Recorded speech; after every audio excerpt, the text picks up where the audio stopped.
मोठी बातमी सध्या समोर येते। आज 3 मोठ्या पत्रकार परिषदा असल्याचं सध्या पाहायला मिळतंय। तर पुण्यात 4 वाजता शरद पवारांची पत्रकार परिषद होणार आहे। त्याचबरोबर आज दिल्लीमध्ये दिल्ली पोलिसांची पत्रकार परिषद पार पडेल। दिल्ली पोलिसांच्या पत्रकार परिषदेकडेही संपूर्ण देशाचं लक्ष लागलेलं आहे। त्याबरोबरच अगदी थोड्याच वेळात राहुल गांधींची पत्रकार परिषद होणार असल्याची माहिती सध्या समोर येते। त्यामुळे आज सीजेपी आंदोलनाच्या पार्श्वभूमीवर 3 महत्त्वाच्या पत्रकार परिषदा होणार आहेत।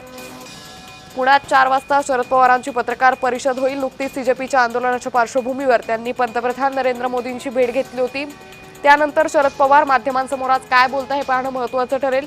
थोड्याच वेळात राहुल गांधींची पत्रकार परिषद होणार आहे। तर आज दिल्ली पोलिसांचीही सीजेपीच्या आंदोलनाच्या पार्श्वभूमीवर पत्रकार परिषद पार पडेल।